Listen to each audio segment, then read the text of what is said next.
नमस्कार दोस्तों, स्वागत है आपका हमारे यूट्यूब चैनल सूर्य IQ एकेडमी में। आज का हमारा जो चैप्टर है वो है economic reforms in India. Bharat में आर्थिक सुधार, इकोनॉमिक फ्रंट में कौन कौन से सुधार हुए हैं। इस वीडियो में हम जो ये PDF नोट्स यूज़ कर रहे हैं, ये आप हमारी ऐप सूर्य IQ एकेडमी से डाउनलोड कर सकते हैं, जो कि गूगल प्ले स्टोर पे अवेलेबल है। और वहाँ से डाउनलोड कीजिए, उसके बाद इस वीडियो को अच्छे से सुनें। चलिए स्टार्ट करते हैं। इसमें इकोनॉमिक रिफॉर्म्स की जो शुरुआत है वो 1991 से पहले की एक बार हिस्टोरिकल कॉन्टेक्स्ट देख लेते हैं। इंडिया ने क्या है, प्लान डेवलपमेंट मॉडल फॉलो किया था, based on Nehru Mahalanobis strategy. इसमें क्या है, ये प्लान डेवलपमेंट मॉडल कैसे था। एक तो इन्होंने डेमोक्रेटिक सोशलिज्म को अपनाया। लीडर्स को उस टाइम लगा कि सोशलिज्म, समाजवाद और डेमोक्रेसी दोनों एक साथ होना चाहिए। मतलब डेमोक्रेसी के मीडियम से आप सोशल सोशल समाज में सोशल ट्रांसफॉर्मेशन ला सकते हैं। और जो स्टेट है, जो गवर्नमेंट है, वो एक्ट करेगी as a primary agency, main agency growth के लिए। तो इसके लिए उन्होंने नए इंस्टीट्यूट बनाए, जैसे डैम्स बनाए, नए लार्ज डैम्स बनाए, इंडस्ट्रियल प्रोजेक्ट हो गए, नए इंस्टीट्यूशंस बनाए, IIT IIM।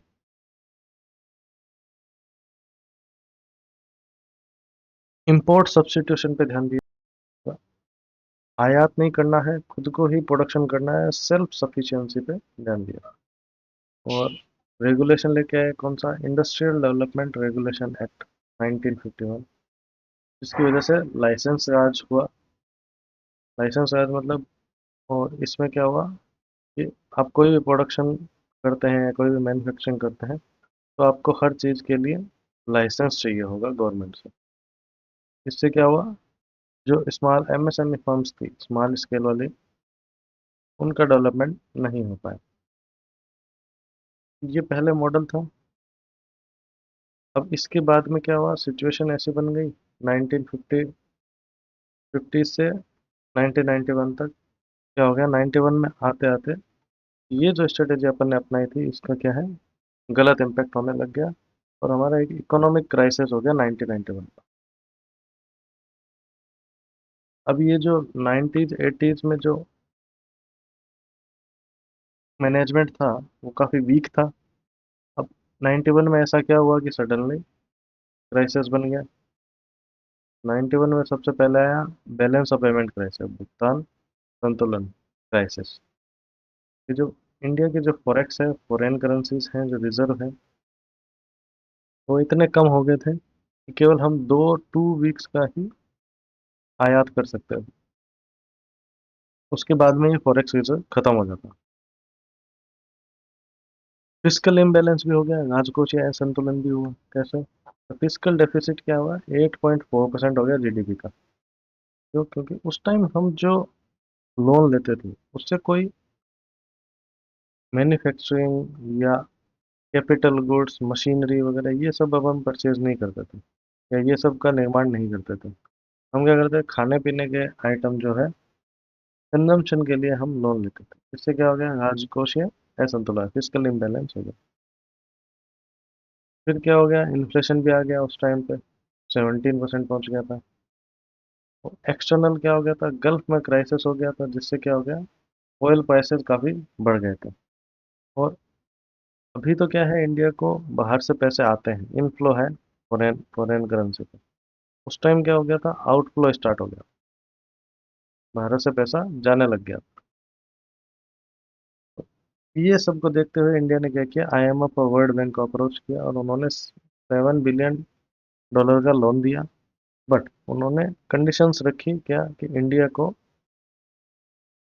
LPG रिफॉर्म लाने पड़े। कौन से, लिबरलाइजेशन, प्राइवेटाइजेशन, ग्लोबलाइजेशन, उदारीकरण, निजीकरण और वैश्वीकरण, इस इसकी तरफ जाना पड़ेगा। अब क्या हुआ, 1991 में हमने लोन लिया, उससे पहले हमने ये कई रिफॉर्म न्यू इकोनॉमिक पॉलिसी लेके आए 1991। जुलाई 1991 में स्ट्रेटेजी में शिफ्ट हुआ और हम एलपीजी स्ट्रेटेजी में। एलपीजी में पहला है लिबरलाइजेशन, उदारीकरण। इसका एम था कि जो रेस्ट्रिक्शंस बहुत सारे लगाए गए हैं उसको ख़त्म करना और कई सारे सेक्टर्स के लिए प्राइवेट प्लेयर्स को, मार्केट फोर्सेस के लिए ओपन करना सेक्टर्स को। पहला हो गया इंडस्ट्रियल डीरेगुलेशन, औद्योगिक विनियंत्रण। इसमें क्या था, abolition of industrial licensing for most most item के लिए आपको लाइसेंस की जरूरत नहीं है, आप डायरेक्ट काम कर सकते हैं। जैसे केवल क्या है, एल्कोहल, सिगरेट, बारूद, एक्सप्लोजिव केमिकल्स, इनको छोड़ के पब्लिक सेक्टर का जो कि कुछ सेक्टर ऐसा रिजर्व किया होता है केवल पब्लिक सेक्टर करेंगे, उनको भी डी रिजर्व कर दिया। तो अब पब्लिक सेक्टर जो रिजर्व था, तो पीएसयू के लिए जो सेक्टर रिजर्व है वो केवल दो कर दिए। पहला है एटॉमिक, दूसरा रेलवे, 2024 तक। फाइनेंशियल सेक्टर में भी रिफॉर्म आई। आरबीआई का रोल रेगुलेटर की जगह नहीं होकर फैसिलिटेटर कर दिया और प्राइवेट और फॉरेन बैंक भी आने लग गए। तो काफ़ी क्या हुआ, टैक्स रिफॉर्म किया इंडिविजुअल कॉर्पोरेट टैक्स पे, और ताकि क्या है लोग चोरी ना करें टैक्स की, और एनकरेज किया कि आप सेविंग करें। सेकेंड क्या है, प्राइवेटाइजेशन,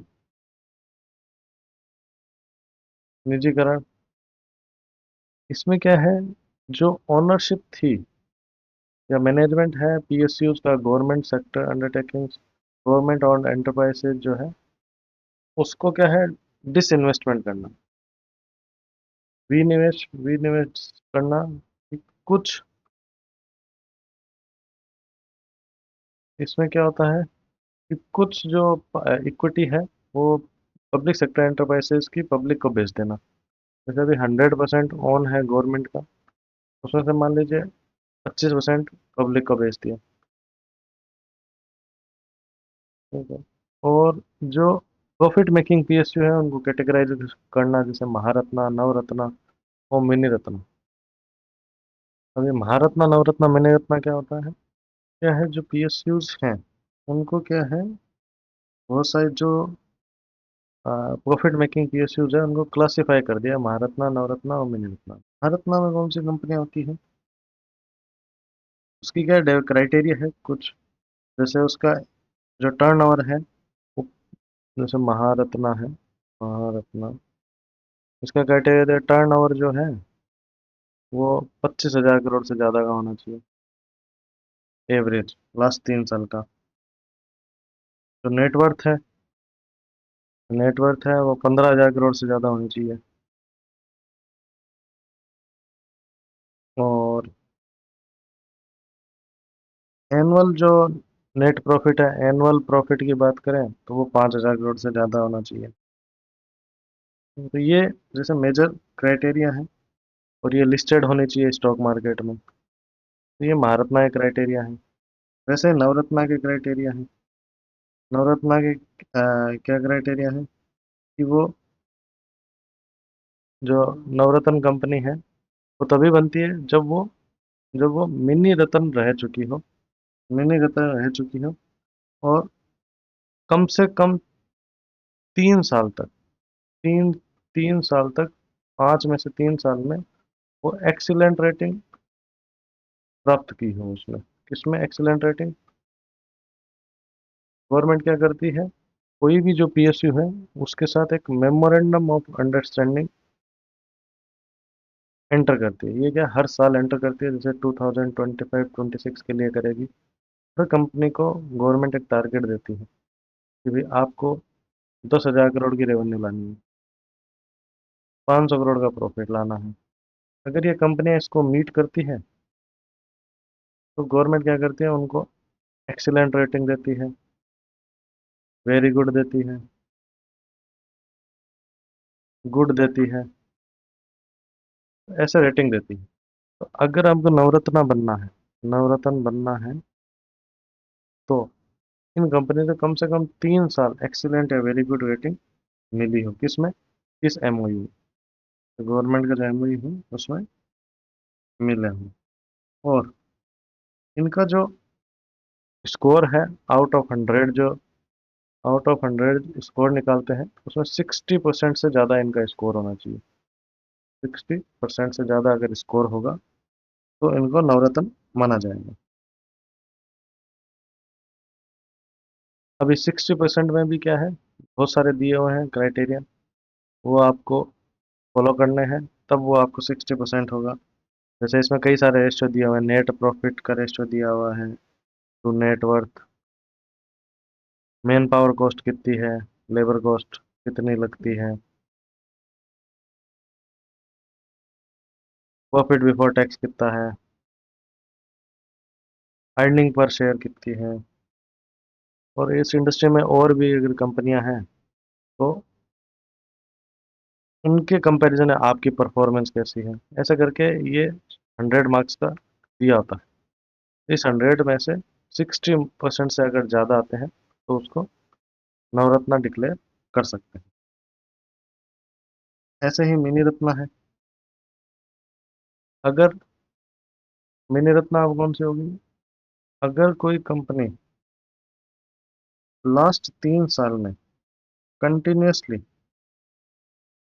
प्रॉफिट बना रही है, वो भी कितना, 30 करोड़ के ज़्यादा का, 30 करोड़ या उससे ज़्यादा का, और इसकी जो नेटवर्थ है वो पॉजिटिव है, तो उनको क्या है, मिनी रत्ना कैटेगरी 1 में कंसिडर किया जा सकता है। मिनी रत्ना कैटेगरी 1 भी है, एक मिनी रत्ना कैटेगरी 2 भी है। तो अगर 30 करोड़ से ज़्यादा का प्रॉफिट है तो मिनी रत्ना कैटेगरी 1 में आता है। अगर ओनली प्रॉफिट है और नेटवर्थ पॉजिटिव है तो उसको मिनी रत्ना कैटेगरी 2 में डालते हैं। तो ऐसे क्राइटेरिया हैं जो गवर्नमेंट ने बनाए हुए हैं। तो प्राइवेटाइजेशन के लिए इन्होंने क्या किया है, ऐसे क्राइटेरिया बना दिया ताकि क्या पीएसयू भी चलती रहे और गवर्नमेंट गवर्नमेंट के जो सेक्टर्स हैं वो भी ओपन हो जाए प्राइवेट प्लेयर्स के लिए, और ये कंपटीशन में आ जाए मार्केट में। तीसरा है ग्लोबलाइजेशन। इसमें क्या गोल है, डोमेस्टिक इकोनॉमी को वर्ल्ड इकोनॉमी के साथ इंटीग्रेट करना। इसमें पहला क्या किया, ट्रेड लिबरलाइजेशन किया। पहले क्या था, क्वांटिटेटिव रेस्ट्रिक्शन लगाया हुआ था इंपोर्ट एक्सपोर्ट में। जैसे मान लिया आप 1,000 टन ही एक्सपोर्ट कर सकते हैं, मान लीजिए आपका फिश हो गई या कोई भी एग्रीकल्चर प्रोडक्ट हो गया, तो वो आप 1,000 वो हटाना और इन पे टैरिफ कम करना। सेकंड क्या था, FEMA, foreign exchange management act. इसने क्या है, पहले क्या था, पहले एक फेरा चलता था, फॉरेन एक्सचेंज रेगुलेशन एक्ट, उसकी जगह क्या फॉरेन एक्सचेंज मैनेजमेंट एक्ट ले आए। और इसमें क्या है, बहुत सारी कंडीशन हटा दी, इससे क्या है कि कोई भी फॉरेन एक्सचेंज में ट्रांजेक्शन कर सके। ग्लोबलाइजेशन और कैसे हुआ, आउटसोर्सिंग, मतलब इंडिया क्या है, बीपीओ इंडस्ट्री, आईटी इंडस्ट्री का हब बन गया। क्यों, क्योंकि यहाँ पे क्या है, मेन पावर बहुत अवेलेबल है और वेज रेट भी कम है। और इंडिया ने डब्ल्यूटीओ के जो ट्रेडिंग ट्रेडिंग रूल बेस्ड जो ट्रेडिंग रेजिम है उसको भी ज्वाइन किया और उसको कमिट भी किया ताकि उसकी इकोनॉमी ग्लोबलाइज हो। अब जो अगर बात करें रिफॉर्म जो होते हैं, जो भी इकोनॉमिक रिफॉर्म होते हैं वो कितने टाइप के होते हैं। एक तो होता है मैक्रो इकोनॉमिक शॉर्ट टर्म के लिए, एक स्ट्रक्चरल रिफॉर्म होते हैं। जैसे अभी बीओपी का क्राइसिस आया था 91 में, या फिजिकल डेफिसिट हाई हो गया, इसके लिए जो मेजर लिए जाते हैं वो macro economic stabilisation short term के लिए होते हैं। और कुछ होते हैं स्ट्रक्चरल रिफॉर्म, ये मीडियम या लॉन्ग टर्म के लिए होते हैं। ये इसलिए किए जाते हैं कि मीडियम लॉन्ग टर्म में इंडिया को फायदा होगा। अब रिफॉर्म्स की बात कर लें तो फर्स्ट जनरेशन रिफॉर्म कब आए, 91 से 2000 तक। तो इकोनॉमी को ओपन किया गया, ट्रेड में रिफॉर्म्स लाए, डिसइन्वेस्टमेंट लाया गया, पीएसयू को लिस्ट करवाया गया। सेकेंड जनरेशन रिफॉर्म क्या है,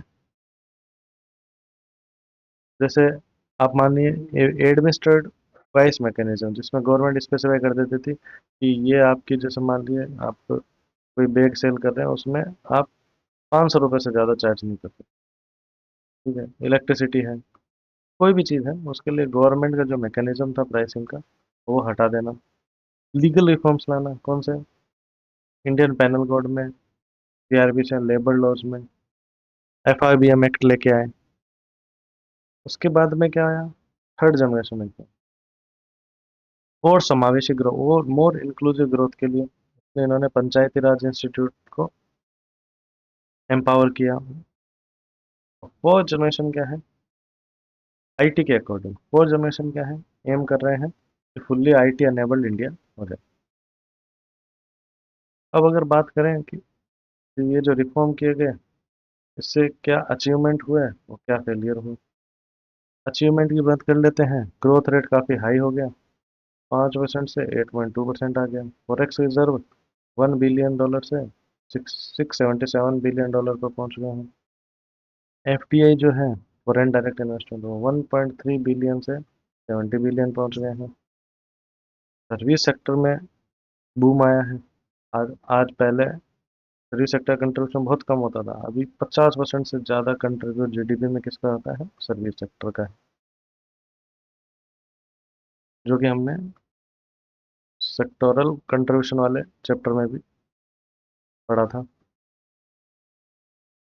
और पॉवर्टी है वो काफ़ी कम हो गई है, 2.4% तक आ गई है। फेलियर क्या हुआ है? जॉबलेस ग्रोथ है। जीडीपी तो बढ़ गई, बट क्या है, सर्विस सेक्टर में जीडीपी ज़्यादा बढ़ी है, तो क्या है, लोगों का एम्प्लॉयमेंट ज़्यादा नहीं। एग्रीकल्चर को नेग्लेक्ट किया गया है। एग्रीकल्चर का जो इंफ्रास्ट्रक्चर है, उसमें इन्वेस्टमेंट ज़्यादा नहीं किया गया है। मशीनरी में ज़्यादा इन्वेस्टमेंट नहीं किया गया। सोशल सेक्टर में भी सेटबैक मिला है। इन्वेस्टमेंट हेल्थ केयर एजुकेशन में काफ़ी कम है। इसकी वजह से rural, urban, rich, poor, gender, caste, ये सब सेक्टर्स बन गए हैं। इनइक्वलिटी इतनी ज़्यादा हो गई है, कैसे? 1% जो है टॉप, उनके पास 40% इंडिया की वेल्थ है, और जो बॉटम 50% है, उनके पास 3% वेल्थ है। बात करें रिसेंट इकोनॉमिक रिफॉर्म्स की, जो कि 2014 के बाद में आए हैं, और जिसका टारगेट है 5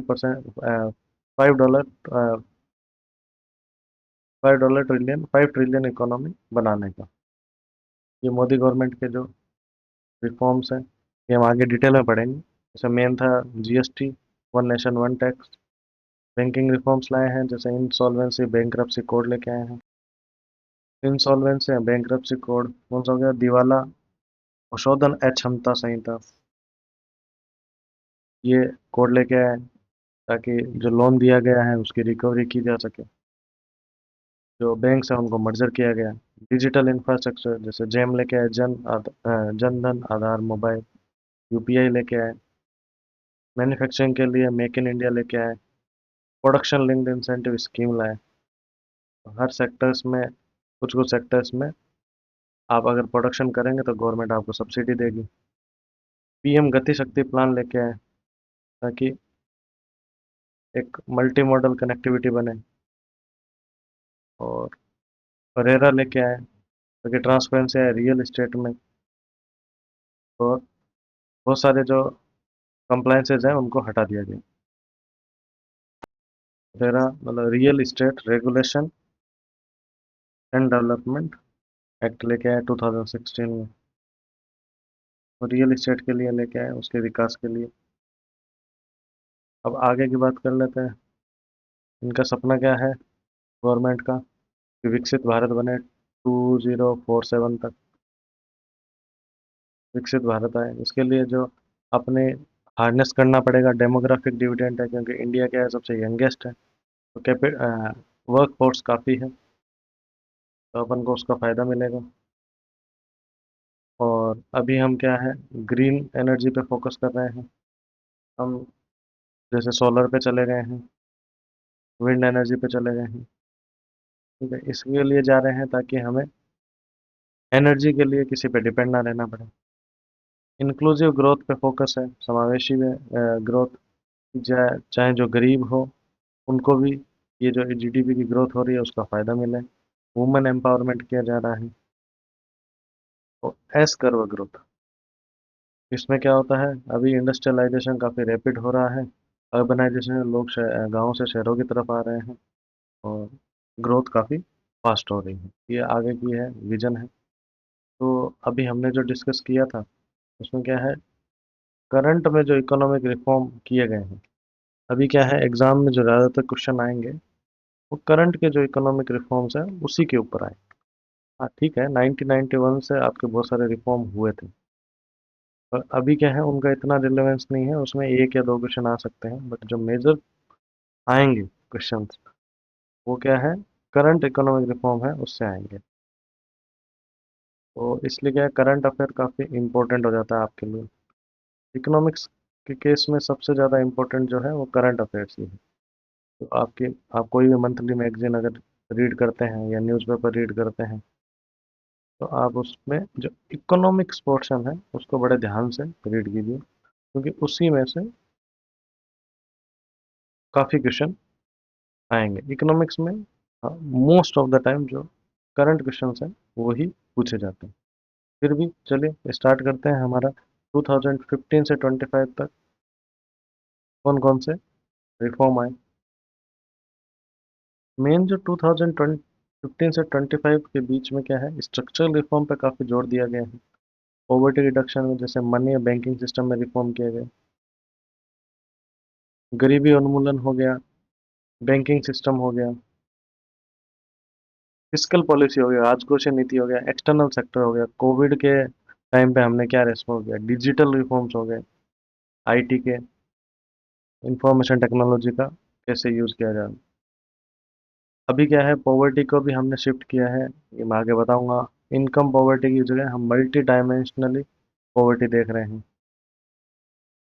अब केवल वेलफेयर नहीं, अब ग्रोथ भी चाह रहे हैं हम कि अगर हम उनको मान लीजिए डायरेक्ट अकाउंट ट्रांसफ़र करते हैं, डीबीटी करते हैं, अगर मान लीजिए किसी अकाउंट में 10,000 रुपये दे दिए हैं, तो हम चाहते हैं कि उसको एक तो उसे डायरेक्ट खुद पैसा मिले सरकार से और उसकी ग्रोथ भी हो, मतलब उसको इंडिपेंडेंट बनाया जाए।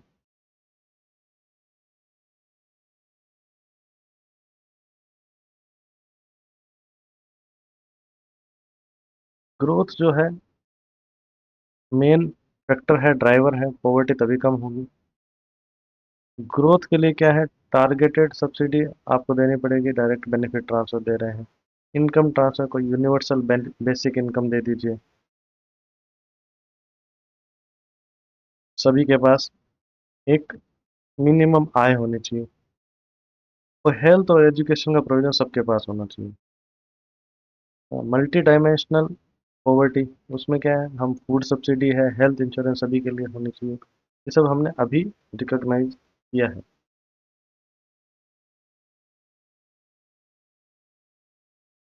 हाउसिंग सबके लिए, हाउसिंग फॉर ऑल होनी चाहिए, हाउसिंग होनी चाहिए, सैनिटेशन होना चाहिए, एजुकेशन का एक्सेस होना चाहिए।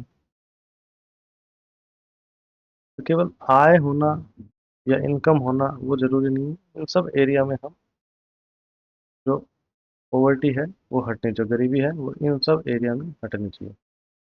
अब इकोनॉमिक इनिशिएटिव की बात कर लें, तो इसमें पहला क्या है, इंडस्ट्रियल सप्लाई साइड रिफॉर्म की बात करें तो मेक इन इंडिया आया है। इसमें क्या है, मैन्युफैक्चरिंग लेड ग्रोथ, सरकार ने सोचा है मैन्युफैक्चरिंग से ही ग्रोथ आएगी इंडिया में। इसके लिए उन्होंने 25 सेक्टर आइडेंटिफाई किए हैं, और उसका उद्देश्य क्या है, इन्वेस्टमेंट लाना, उन सेक्टर्स में काफ़ी इनोवेशन करना, और कुछ न्यू डेवलप करना, स्किल डेवलपमेंट करना, कौशल विकास करना। ठीक है। अब इसमें दिक्कत क्या आती है, एक तो ग्लोबली अगर स्लो डाउन है, ग्लोबल अगर रिसेशन चल रहा है, ग्लोबली इतनी ग्रोथ नहीं हो, और एक क्या है, जो मैन्युफैक्चरिंग हम बढ़ाना चाह रहे हैं उसमें क्या है, पैसा बहुत लगता है, कैपिटल बहुत लगती है, क्योंकि मैन्युफैक्चरिंग सबसे ज़्यादा कैपिटल मांगती है। और क्या है, इंफ्रास्ट्रक्चर भी हमारा अभी इतना डेवलप है नहीं। ये क्या है, ये लॉन्ग टर्म है, मेक मेक इन इंडिया जो विजन है वो लॉन्ग टर्म रिफॉर्म्स की कैटेगरी में आता है। अब इंफ्रास्ट्रक्चर की अगर ग्रोथ की बात करें, तो इसमें जो लेके आए हैं वो है भारतमाला।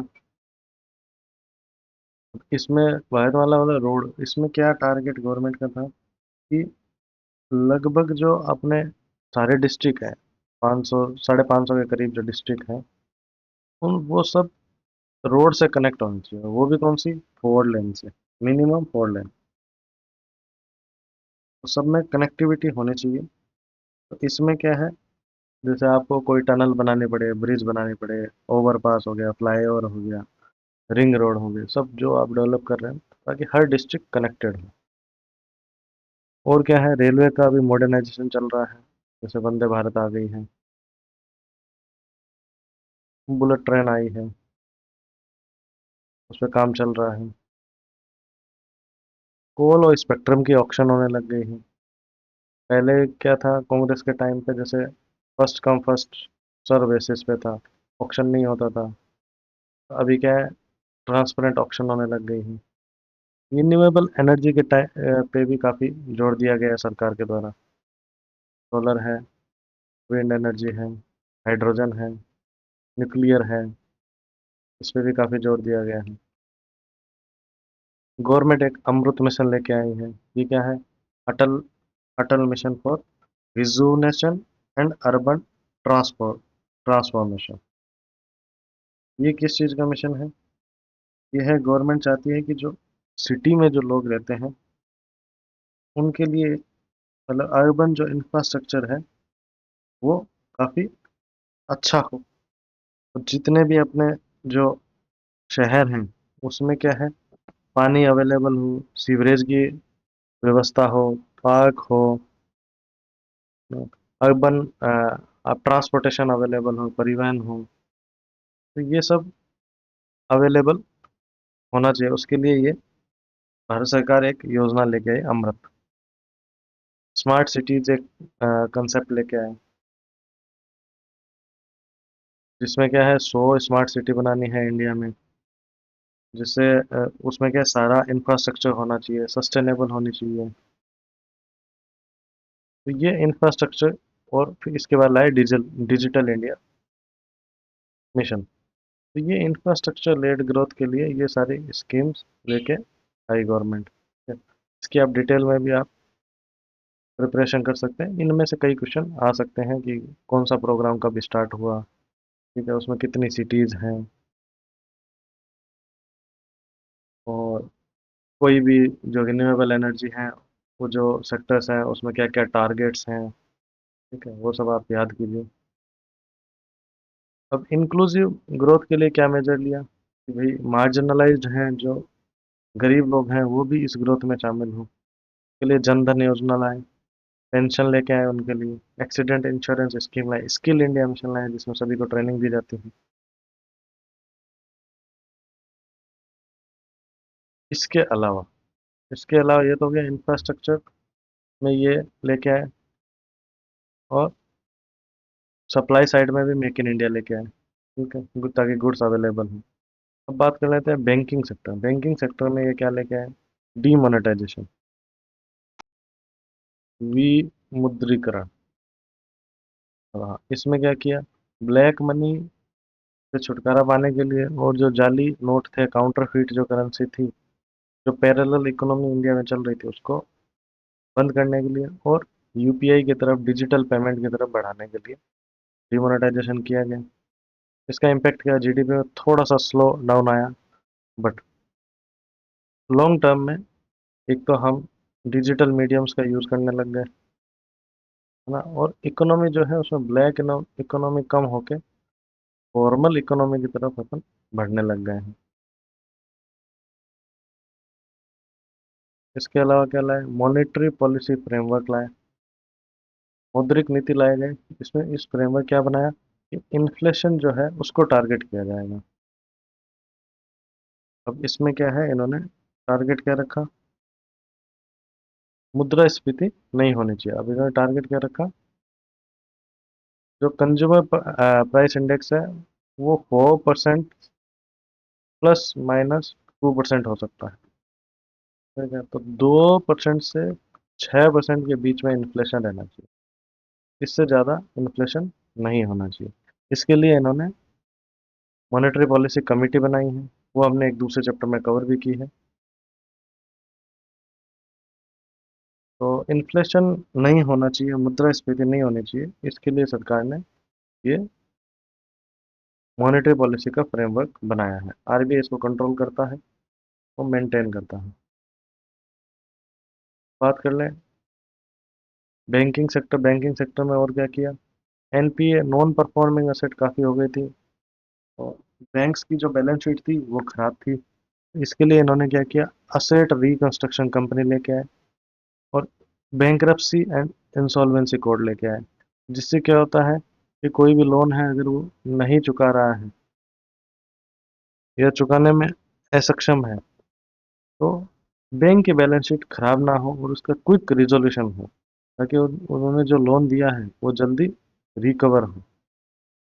उसके लिए इन्होंने ये दो मेजर लिए हैं, एआरसी असेट रिकंस्ट्रक्शन कंपनी और बैंकरप्सी इंसॉल्वेंसी कोड। इसके अलावा भी इन्होंने क्या मेजर लिया कि गवर्नमेंट ने और पैसा बैंक्स में दिया है, ताकि उनकी बैलेंस शीट अच्छी रहे, ताकि वो और फर्दर लोन दे पाए। अब बात कर लेते हैं फिस्कल पॉलिसी की। राजकोषीय नीति और टैक्स रिफॉर्म्स की बात कर लेते हैं। जीएसटी लेके आए। जीएसटी क्या है, one nation one tax.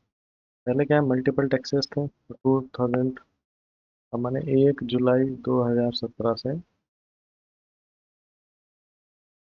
Government goods and service tax GST लेके आई।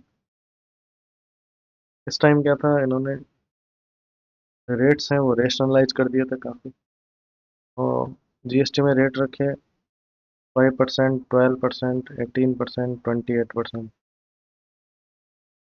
ये मेजर डेली आइटम्स के लिए और ये लग्जरी आइटम्स के लिए इस हिसाब से रेट रखे थे। अभी क्या किया, वापस इन्होंने रेट, अभी ये ज़्यादा थे तो और प्रोडक्शन को बढ़ावा देने के लिए अभी गवर्नमेंट ने 22 सितंबर 2025 से रेट और कम कर दिए हैं। अभी क्या है, जो जैसे एसेंशियल आइटम है या ड्रग्स हैं, लाइफ सेविंग ड्रग्स हैं, वो सब, या एजुकेशन मटेरियल है, वो सब कर दिया है जीरो पे, नील नील जीएसटी रेट लगा दिया। ठीक है? और जो डेली के आइटम है, डेली यूज़ के, वो 5% पे रख दिए हैं। और जैसे आप गुटखा वगैरह है, पान मसाला है, वो सब कहाँ पे ले गए हैं, 40% के स्लैब पे ले गए। अभी क्या है, स्लैब भी कम कर दिया था।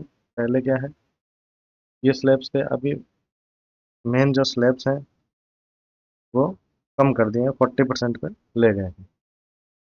5%, 40%। तो जो इलेक्ट्रॉनिक आइटम्स वो जो है वो 28% पे होते थे, वो भी 18% पे हो गए हैं। ठीक है, तो 5, 18 और 40, बस ये तीन स्लैब ही रखे हैं अब। तो ये जो टैक्स रिफॉर्म है उसमें जीएसटी काफ़ी मेजर रिफॉर्म है। इसमें और भी रिफॉर्म ला सकते हैं। एक तो रेट और कम कर दें, कंप्लायंस काफ़ी कम कर दें। अभी क्या है, मंथली रिटर्न भरो, क्वार्टरली रिटर्न भरो, एनुअल रिटर्न भरो, तो ये सब कंप्लायंसेस कम होने चाहिए। और अभी क्या है, इसमें पेट्रोलियम नहीं है, इलेक्ट्रिसिटी नहीं है, ये सब जीएसटी में है नहीं, तो ये भी आने चाहिए। गवर्नमेंट में क्या है, कॉरपोरेट टैक्स रिफॉर्म्स भी लेके आए। इसमें क्या हुआ, पहले 30% टैक्स लगता था, उसको घटा के 22% कर दिया है। ठीक है, अगर अपन बाकी सेस वगैरह सब मिलाएंगे तो 25.17% तक हो गया है टैक्स। तो टैक्स काफ़ी कम हो गया है। इसके अलावा इसके अलावा जो सरकारें हैं उनके लिए एफआरबीएम रिफॉर्म्स भी लेके आए हैं। एफआरबीएम क्या हो गया, physical responsibility and budget management act, FRBM अधिनियम। ये किसके लिए लाया गया है, ताकि क्या है, राजकोषीय जो घाटा है वो ज़्यादा ना बढ़े और कंट्रोल में रहे, ताकि क्या है, लॉन्ग टर्म में इंडिया की स्टेबिलिटी रहे, लॉन्ग टर्म स्टेबिलिटी रहे। इन्होंने जो डेट, ऋण के तहत जीडीपी का टारगेट जो है वो सेंटर का 40% और कंबाइंड सेंटर स्टेट का मिला के 60% तक हो सकता है, ये रिफॉर्म लाए। और अब रेवेन्यू कम है, उसमें नुकसान है, रेवेन्यू डेफिसिट है, उस पर फोकस नहीं है। जो डेट है वो एक मैनेजेबल लेवल पे होना चाहिए, ताकि लॉन्ग टर्म ग्रोथ भी आए। ये रिफॉर्म्स लेके आए। इसके बाद है कोविड, जो एक इमीडिएट ट्रिगर हुआ था 19 में। इसमें क्या जीडीपी कम हो गई थी, एम्प्लॉयमेंट ख़त्म हो गया था और हेल्थ इंफ्रास्ट्रक्चर पे काफ़ी काफ़ी जोर आ गया था, काफ़ी दबाव था। तो इसके लिए इन्होंने क्या है, कई सारे पैकेजेस दिए, क्रेडिट गारंटी दी कि आप एक्सपोर्ट करें और सरकार उसकी गारंटी देगी। एमएसएमई फर्म्स को सपोर्ट किया। गवर्नमेंट ने खुद कैपिटल एक्सपेंडिचर किया, इंफ्रास्ट्रक्चर पे गवर्नमेंट ने खुद ने खर्चा किया ताकि एक इकोनॉमी में सपोर्ट बने।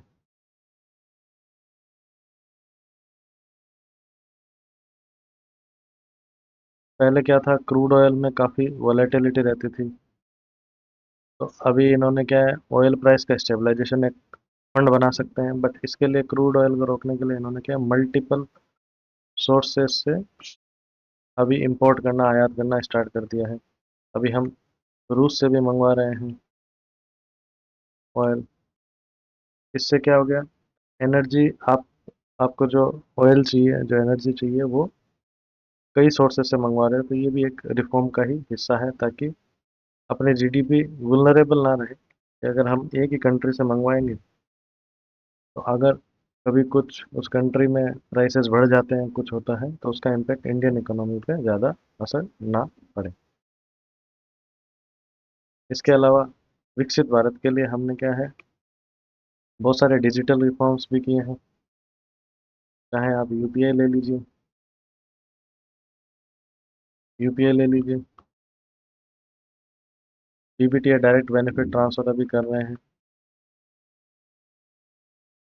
पॉवर्टी के लिए भी मेजरमेंट लिए हैं। उसमें क्या रिफॉर्म, पहले प्लानिंग कमीशन देखता था, अब नीति आयोग इसका पॉवर्टी के मेजरमेंट के लिए लीडिंग एजेंसी है। पहले क्या था कि जो अपन पॉवर्टी मेजर करते थे, प्लानिंग कमीशन वो क्या करता था कि भाई आपकी आय कितनी है, इनकम कितनी है, उसके बेस पे हम मेजर करते थे।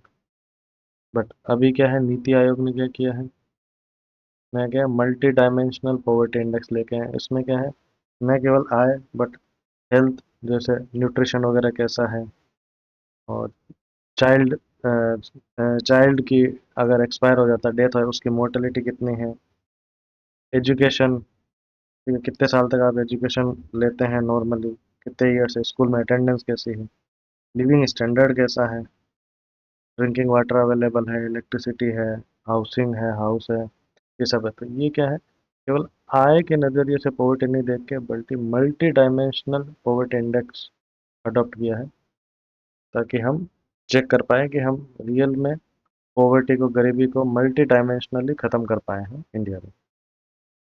इस तरह जो है, ये सारे बहुत सारे इकोनॉमिक रिफॉर्म्स ये सरकार लेके आई है 2014 के बाद में। इसके अलावा आप करंट अफेयर जो मैगजीन है, उसमें आप रेफर कीजिएगा, उनको ध्यान से पढ़िए।